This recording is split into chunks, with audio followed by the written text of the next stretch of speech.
Hello. Now we're going to look at actually writing that literature review.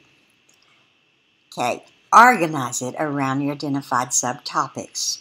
I'm just giving you an estimate of about 3 to 5. Remember that you don't just throw studies out there. You have a narrative. You're telling a story. Discuss the method only if it's innovative or unusual. You've mentioned what methods you're using in the introduction. You don't have to, for example, say you're doing a qualitative research. You don't have to bring in Lincoln and Guba, who were some of the early research and qualitative. You don't have to do all of that unless your method has to be defended in some way, unless your method is not a traditional, you're doing something different, and then you want to show what has been done in the past and justify what you've been doing. I'll give you an example of that. But ordinarily, you don't have to defend your methodology. Again, reference articles only from reputable sources, sound studies that contribute meaningfully to your study, your present study. Now remember, essentially what you're doing is you're making an argument and supporting it. You're using the research, you're laying out your study and using the research as support for the things you are saying. How many references? Model after similar articles published in the journal to which you hope to submit. Sometimes you'll look at journals and there are 50, 60 references cited. You know that they want, in a typical article, look at several articles, you know that they want a really strong lit review, a really strong connection to the literature. Other journals, typically those that are more narrative in approach, 4 or 5 references are all they really want. They don't want a big, long lit review. So look and model after the journal. We've said that. Remember, the literature review is not a list of references. It is a discussion that summarizes and clarifies what is and is not known about your topic. And you're going to come back to it, so that's why you only want to use those really meaningful references. Don't forget to discuss alternative perspectives, the weaknesses of any studies that you use. For example, if you're saying a certain study showed that students had certain beliefs, but that study has a very small population. You want to say that although they show that students had certain beliefs, their population was questionably small. So you want to show that you do know research and you know how to evaluate an article, and you're going to use the best ones you can, but if you need to use one that had some weaknesses, note the weaknesses. The writing style. Think about it as an argument. You make a point and you support it by research. And again, look at the examples that I gave you and look at other examples to kind of get what I mean. But you're talking about, all right, this is how I'm going to do my study, and this is what is known, and this is why I've designed it this way, and you're giving references to support what you're doing, to make it clear that this is a good way to conduct this research. Now, this is actually pulled out of one of my own papers that's pending publication at the moment. Now, notice that I've only used a very small piece. Why? Because that paper now belongs to the editor of that book where it's coming out. So actually, once it comes out, I have to cite myself because this text, this narrative no longer belongs to me because it's being published. But this is an example for you. Although this area of study has been reported in the literature since the early 1970s, there is neither an abundance of research nor agreement concerning the degree of accuracy of self-reported data. And then you give some citations, some references. Kaufman and Junker, 2011, did find, however, and this is going to support the fact that we are using self-reported data. So I'm making a case for my self-reported data methodology. So in this particular study, was my outline? Talked about the traditional approaches to language instruction. I go back to what is known about the field. I look at what is most currently believed, put in those references, the gaps in the research, and the gaps in the research are concerning how Arabic students learning English. There's not as much literature out there related to how Arabic students, what strategies they use in learning English. And then I told you I only talk about your methodology in your lit review if your methodology needs defending. And in this particular paper, it did. Although there is no universally accepted way to categorize strategies, in other words, there's controversy. And I note that there is controversy. We drew from a number of scholars to form our categories. We're referencing the research. And so we're using these categories as to structure our methods. And so we need to show that they are linked in a significant way to the literature. Now, when do you cite?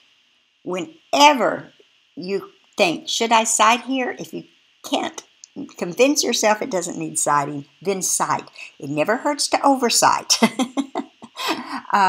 Because if you undercite, if you think, oh, do I need to cite this? And then you don't, you run the risk of plagiarism. And we're going to come back to that when we look at plagiarism. But when you're stating somebody else's ideas, you have to cite them. When using somebody else's words, now use direct quotes sparingly. And anytime you use direct quotes, you must put the page number. Well, what if it's an online source? You have to put the paragraph number or the section number, or you have to let them know. If you're going to use somebody's exact words, you have to let your reader know where they can go to find those exact words. That's why it's probably best if you use your own words, if you paraphrase that person's ideas. But even if you paraphrase, cite them. You just don't have to use a direct quote and give the page number. Now, very often I see people using quotation marks around a term because it's a unique term. If you use quotation marks, that indicates that this is a quotation.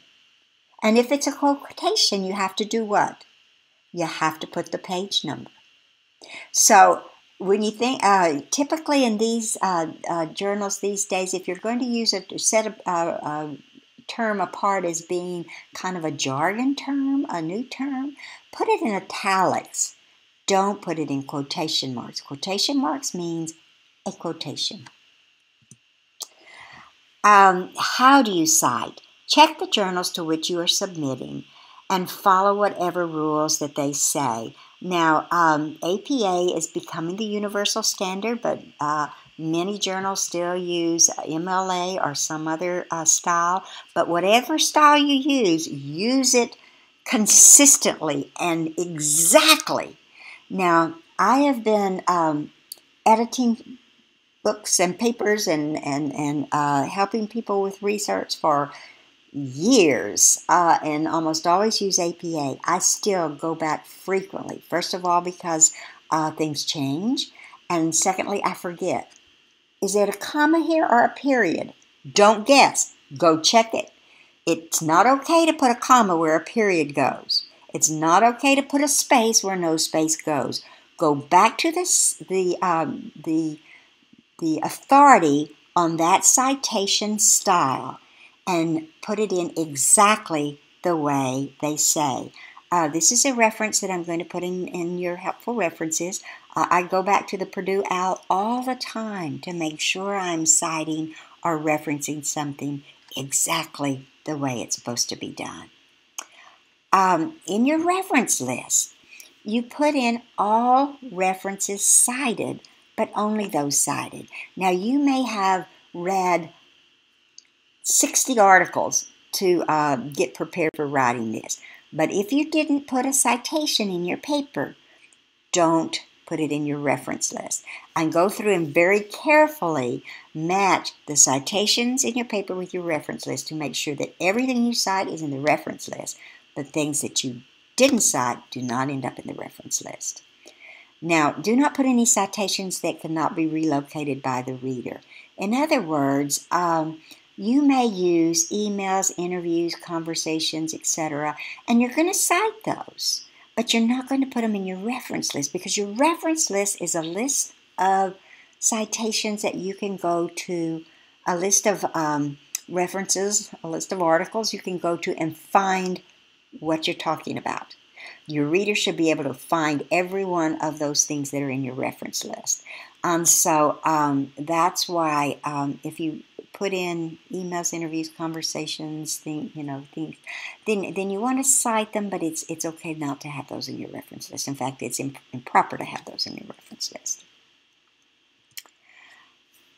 If you have cited a second source, for example, something like Johnson 2004 and Babcock and Samuels 2008, which article did you actually read? You actually read Babcock and Samuels, didn't you? And they were talking about Johnson. So you do not put Johnson in your reference list because you did not read Johnson. You read Babcock and Samuels. Now you cite it this way, but on your reference list you only put the source which you actually accessed and read. So it's the secondary source you put in your reference list, but you cite them both like it shows here.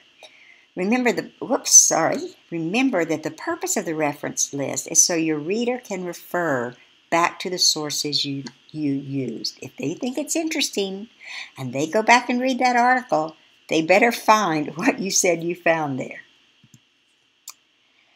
Now, in the style, for example, if you use APA or MLA, there's a rule for everything, and you must follow all the rules. We'll talk about this again when we talk about style.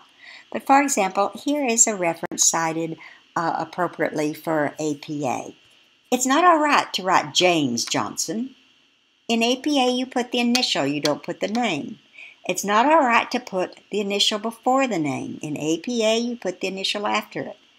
You put a period. You put a comma. It's not all right to write and here. You put the ampersand instead of the and. After the date, you put a period, not a comma. It's not all right to put a comma. It's not all right to put the date somewhere else. It goes exactly there.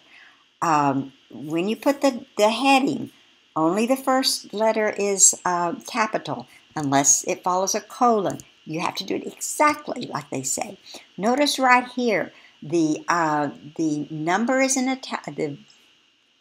the addition is, okay, number and volume. The volume is in italics, the number is not. So this is very specific how you do it. How you put the page numbers, commas, periods, everything has to be exactly. Don't guess. If you don't remember, go back and look. Whatever style you're using, use it exactly. Learn how to word process. Never do by hand what your word processing program can do automatically. For example, never hit tab to indent. Never go to the next page by skipping spaces. Put in a page break. Number with the computer. Do not number by hand. Use the numbering command. The headings should be exactly what the headings are in the style guide that you get from the publisher. And the headings, if you can use the heading command, it's far better because you can then look at your article in an outline form and see if it's logical. One of the things that I struggle on in headings when I edit people's paper is because they're not consistent with their headings. And that messes up your reader's mind. We'll review this again when we talk about style. Check for plagiarism. We'll look at this again, but the Qatar University is very good to give you a software program that will do that for you. And so always check for plagiarism. Now, in summary, the literature review frames and supports your study. If your literature review does not provide a firm foundation, it's hard to make your research stand firm in the academic world. Take some time.